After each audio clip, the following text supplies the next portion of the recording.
Hi, my name is Adip Desai. I'm a writer and a BAFTA breakthrough of 2020 in the United States. And I'm pleased to get to hang out with this illustrious crew here, the Sparks and Edgar Wright, who have a new documentary out. And I watched it 2 times to prepare for this, but mostly because it was really super fun and awesome.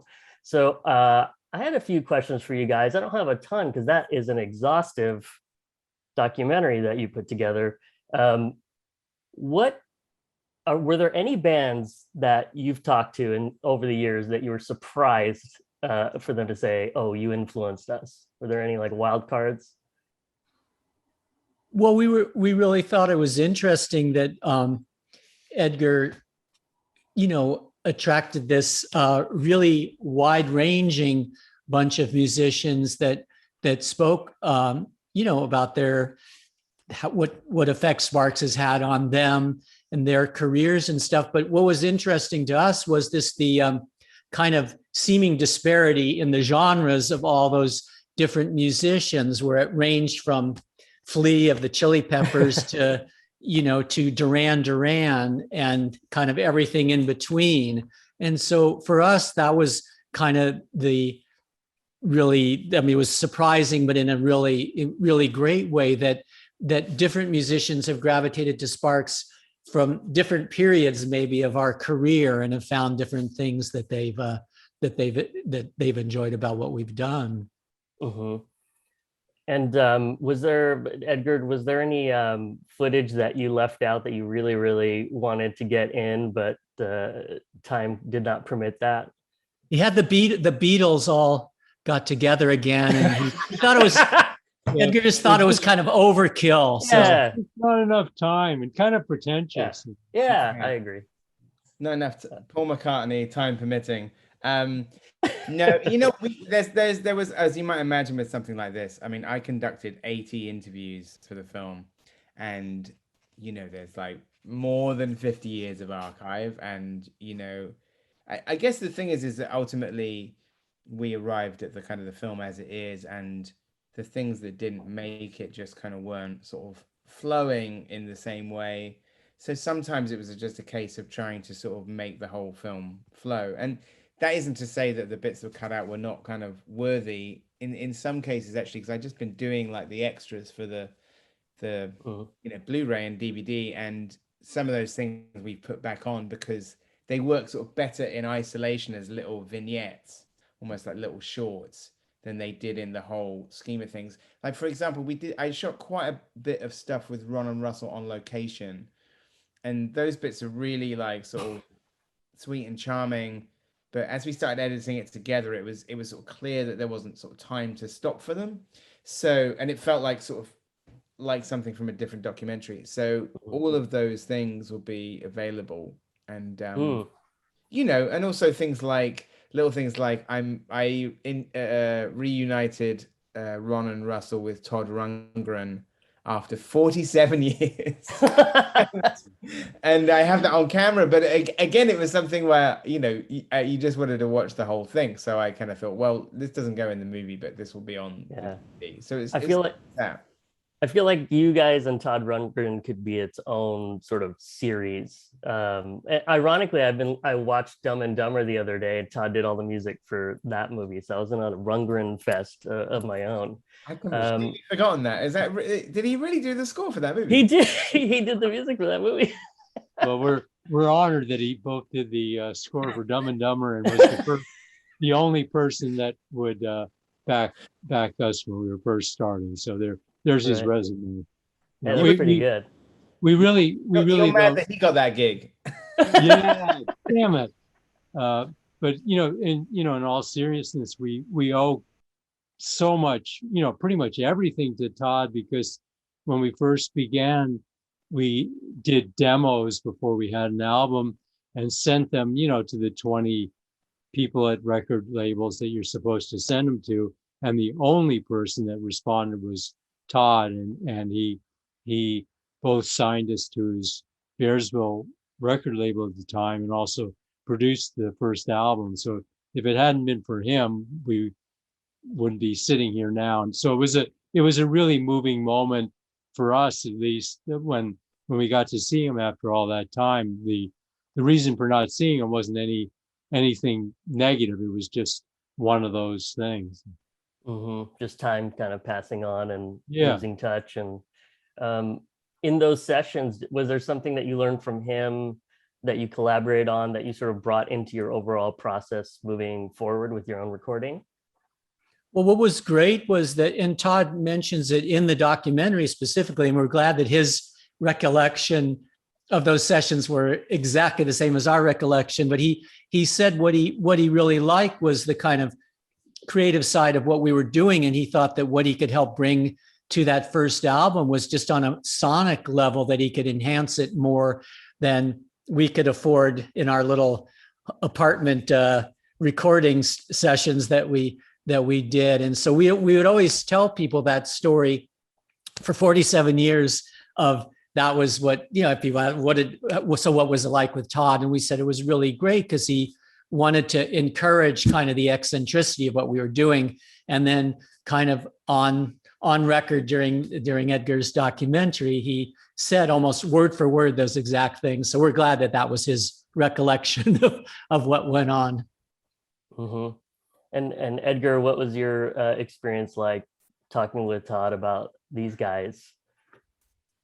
I was probably most nervous about interviewing Todd Rundgren because he's one of those guys who's so prolific that I'm dreading the conversation to veer off Sparks. Right. Because there's only so much time to bone up for an interview, and I could cover Todd and Sparks very, very well. But I said, don't ask me about anything else. I'm not prepped.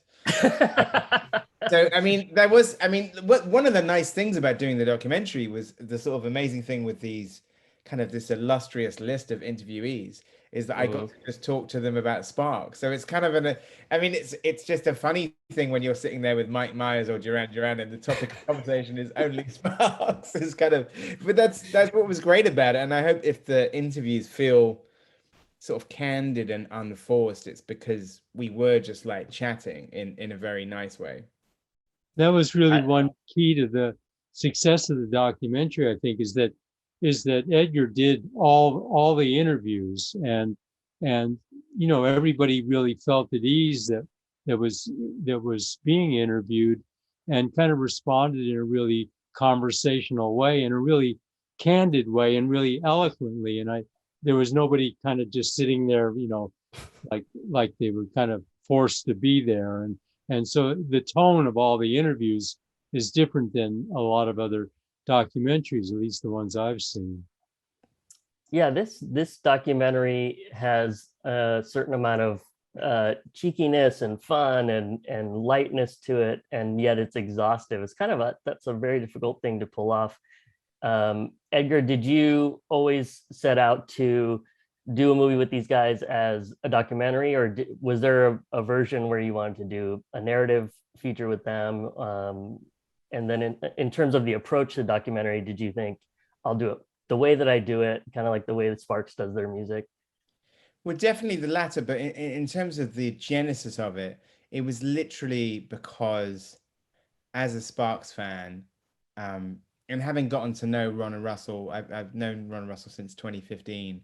And so somewhere in that kind of 2 years of not just loving them as a band and sort of being obsessed with them, and then getting to know them as people, and then seeing them live like a couple of times in that period, and just I started to say out loud, somebody needs to do a documentary about Sparks. So it wasn't necessarily that I was saying, I'm going to do it. I just kept saying somebody should do it because they deserve to have their story told. And it was particularly because I felt that a lot of like music documentaries cover like a golden period in inverted commas. And the sort of the difference with what Ron and Russell are doing is that their material of the last 2 decades is as good as like the 70s stuff, which people always, with all bands, they tend to sort of like edge towards the 60s and 70s. But like in this case, it wasn't true, and that was something that was like the confounding part of the trajectory, is that it was still a going concern, still an active band, like 2 albums in the last 4 years, both really, really strong, like up there with the best. So I just felt like this was a story that kind of deserved to be told. And it was eventually, after kind of saying it out loud, maybe like sort of, 7 or 8 times, I was at a Sparks gig in 2017 with the director Phil Lord, and I was standing in the balcony looking out amongst the crowd, which was sort of went from teenagers to people in their 60s. And I thought that in itself was very interesting. And I said to Phil, I said, you know what, somebody's got to do a documentary about Sparks, because they're the best, most influential band that don't have a documentary about them. And I just think that like an overview of the band would really like make people who don't know who they are see like the kind of just how massive their kind of influence is. And Phil's looking at me saying, you should do it. And I was like, yeah, I will. So I think he kind of goaded me into it. And like, when Phil had suggested it, that I should do it. And then I said, yes, I will. And then after the gig, I mentioned it to Ron and Russell. And so as soon as I'd said it out loud, then it was like a vocal contract that I couldn't go back, or wouldn't go back on. Let me say wouldn't go back on. Yes. And Russell and Ron, how receptive were you? I know that other folks had come to you to do a documentary in the past, but having someone like Edgar come to you, what did that feel like in the moment? Well, it was a complete game changer. First of all, we're huge fans of Edgar's films, so that alone, we couldn't imagine if we were going to do a documentary how this wasn't the right time, and that it couldn't not be good. We just were thinking, well, if it looks like an Edgar Wright film, we'll be happy, and whatever the treatment is. And we had reservations before, because we just sometimes feel like, well, is it going to be acting like as an obituary for a band or something like that? But Edgar, convinced us that wouldn't be the case by any means. And our only concern was, we were just saying like, God, we hope it looks like an Edgar Wright film. No, that this isn't the one outlier where Edgar saves his good stuff, his good tricks, and it's a dull, just boring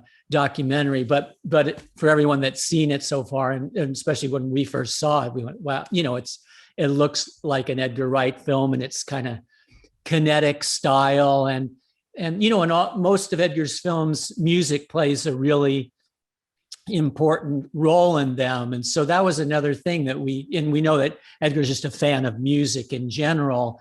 And so just all those factors, and especially just his passion for our band. And so, we had complete confidence, and we were proven right when we finally got to see the finished product. Yeah, absolutely. Edgar, what was the the process from the very beginning in terms of like, how am I going to catalog and go through this material? Because you guys had just thousands and thousands of hours of footage, right, at your disposal. Where do you start? Well, I think it was going into the process knowing that I wanted to make an oral history. So, and also that I was going to cover the entire 50 years. That was important. It wasn't like I was going to, and so that I thought was important, because, so I guess I kind of went into it with an idea of like, okay, we find out where Ron and Russell came from and what inspired them, and how that sort of, kind of became Sparks. And then in telling the story through the sort of that time period, people come into the story either working with them or people who are fans who then, go on to be very successful themselves. So you can kind of sort of see the chronology of it just through sort of, it wasn't like a Beatles thing where everybody becomes a fan of the Beatles at the same time. Right.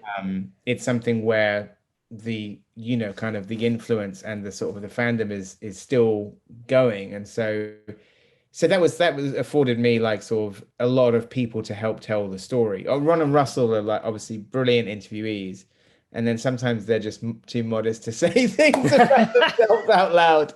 So that's where I have to bring in all the ringers to say nice things about them, that they're too modest to say themselves. But the other thing I wanted to say is I felt like I wanted to cover the entire discography, because I felt that it was really important to show the dedication over like 50 years, and also just to the downs are as interesting as the ups and as important, because they're always like character building. They're always like some kind of lesson to take away from it. Some of those albums that at the time maybe didn't get a lot of kind of a big response, and now like sort of very beloved by some very famous people who maybe like know that album alone, so I think it was just a way of that, doing it where you could sort of show how influence kind of like develops over a matter of time. So it's not like, hey, everybody was watching Ed Sullivan in 1964, bang. It's like sort of like Sparks is kind of like a more kind of like a sort of an epic sort of journey to get to where they are now, and make it very clear that what they're doing now is as important as the stuff back then. Yeah, how do you, Russell and Ron, how did you guys stick to your vision over all this time, and being able to change your vision based on what you wanted to do and not really concede to like the record business, because there's so much pressure in this business to conform, and what kept you guys going the whole time, on I your don't own know thing? how much of it is integrity, and then how much of it is just not having a choice, because and seriously, because we know we have a sensibility, and from the very beginning there was something that we were doing, even though at the beginning we were trying to emulate British bands, Right. The Who and the Kinks, but it kind of failed, and we sort of kind of stumbled on what we were doing. But so we kind of knew what we liked, and through the years we kind of have sensors about what is right for us, and we've been fortunate enough through time where there are enough people in different places that that have kind of responded to what we're doing, and even cherish the idea that we aren't kind of following maybe what other people, the course that other people are taking. So it's kind of a combination of things, because if we could make that decision, or could have made it at some time, well, how about stepping out from what you're doing and doing something that can be accepted in a more broad way? I don't know, but we never, we don't have that choice. Mm-hmm. And for creators coming up now, doesn't matter what they are, chefs, they could be filmmakers, musicians. Do you have any particular advice for up and comers in terms of like how to sort of stick with your vision and not get knocked off? Is there anything that you sort of learned? I think what was so good about what Edgar did with the documentary is that sort of came out as a really one of the themes of the documentary, just the idea of perseverance and sticking to your vision. And like you said, in any field, whether you're a chef or you're a opera singer, it's kind of just having belief in what you're doing, and that everybody else is wrong in their opinions. I mean, obviously you can accept, you sift through the critiques of yourself, and then just have to decide, well, are they right or are you right in any particular instance? And I think that's what we've just done. And that, that's the only advice in a certain way you can give to other people, is just, and Edgar really brought that out in the documentary, and so many people that have seen it so far, that's one of the really big takeaways they've gotten. And that it makes us really happy that because we're so close to ourselves, obviously, and we don't kind of see that, but it took Edgar to do a documentary, and then we watched it and then saw people's reaction. And it's really nice that the film could be inspiring to creative people and even non-creative types, just in like kind of following your own vision.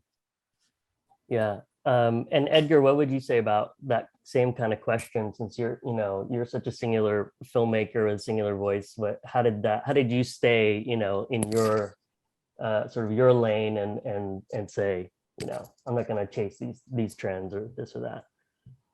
I don't know. I mean, I think it's just sometimes it's like Ron says, you don't have a sort of choice, but often it's just like you have to go by your own internal barometer in terms of like what you think is going to work, and kind of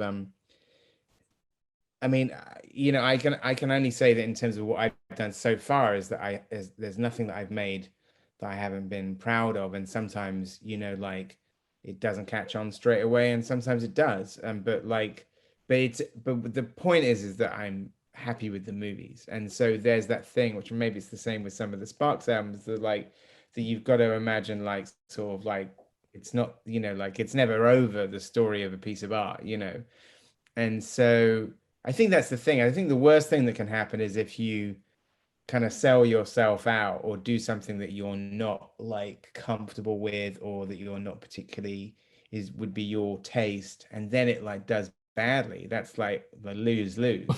So Right. like, like the only course of action most of the time is just to kind of like sort of to trust your gut and do something that you're happy with, and like sort of, and you have to just, whether the culture is there with you or not, it's another Right. as long as you've done something that you're happy with, that's the first most important thing. Because the rest of it is out of your control anyway, right? To a certain extent, yes, to a certain extent. And Ron and Russell, what's it like seeing your faces sort of on movie posters and that sort of stuff? Is it fun? Is it freaky? It's freaky and fun, both.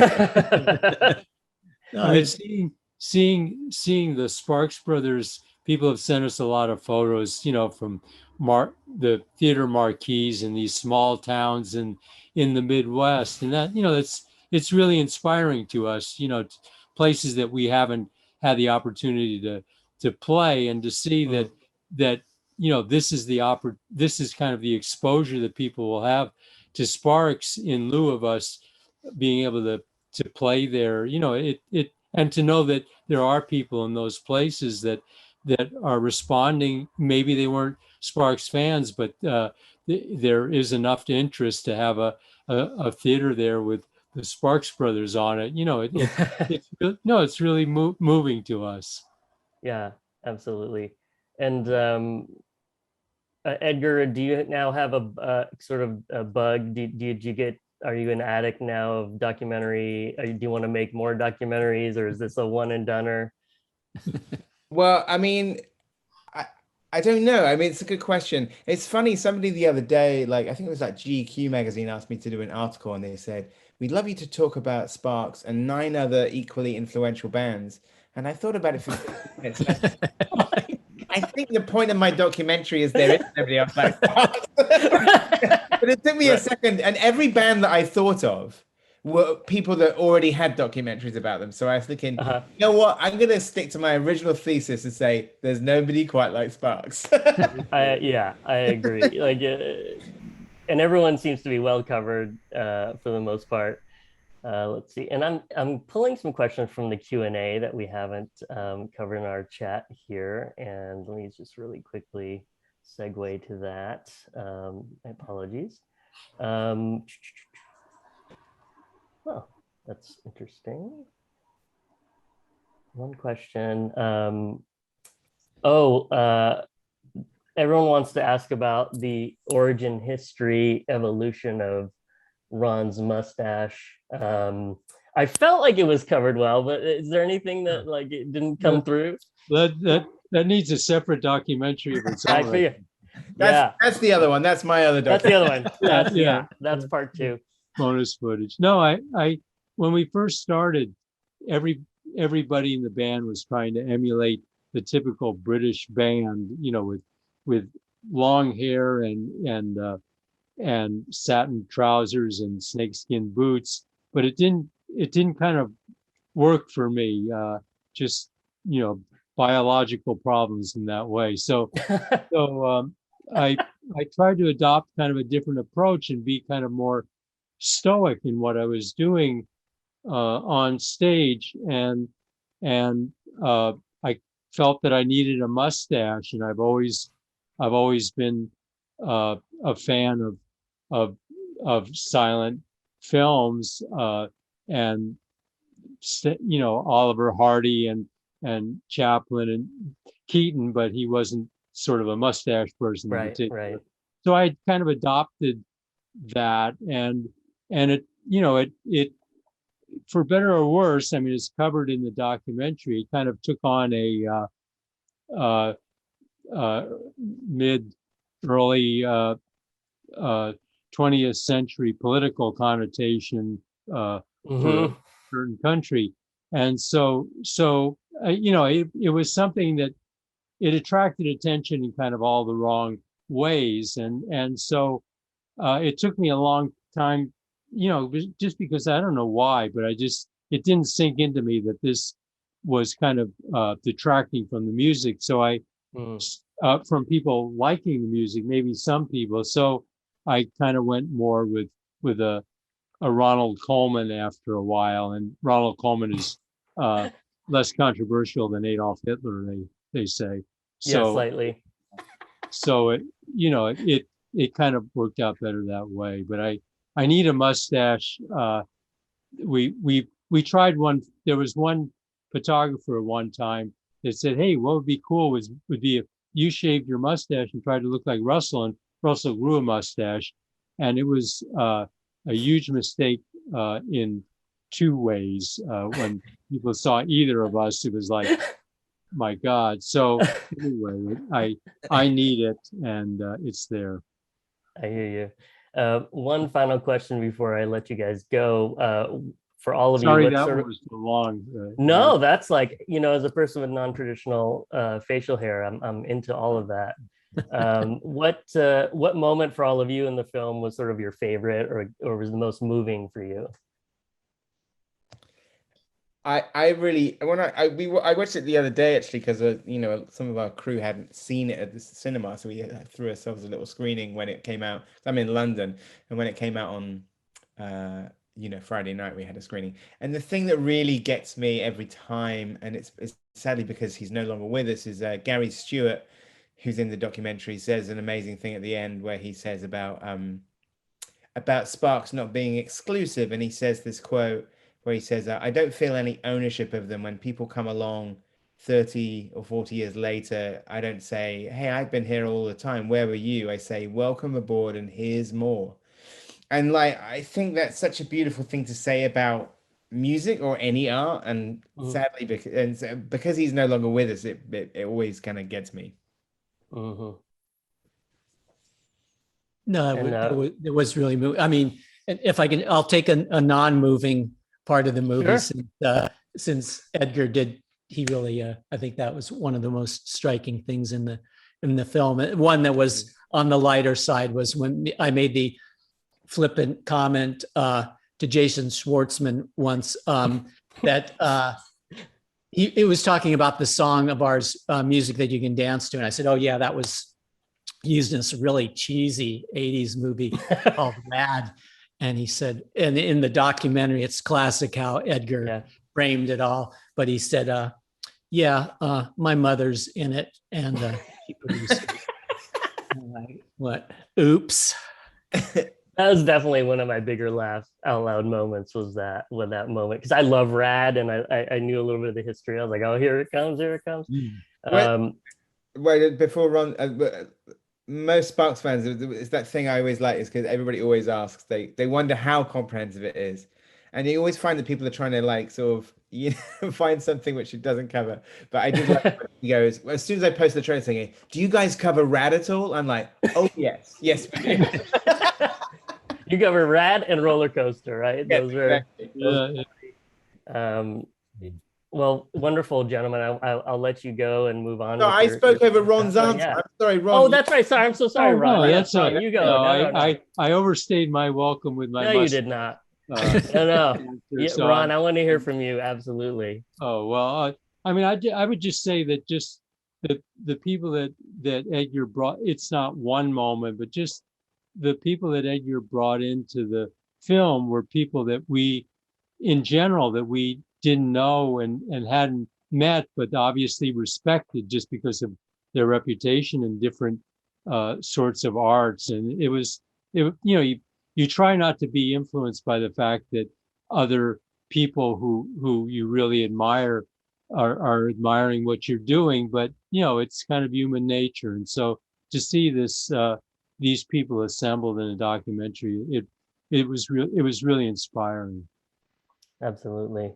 Well, gentlemen, I really appreciate you speaking with us at BAFTA, and I wish you all the best with the movie. And hopefully, we'll see you guys soon. Thank you. Thank you very All much. right. All right. Thank Bye. you. Bye. Bye.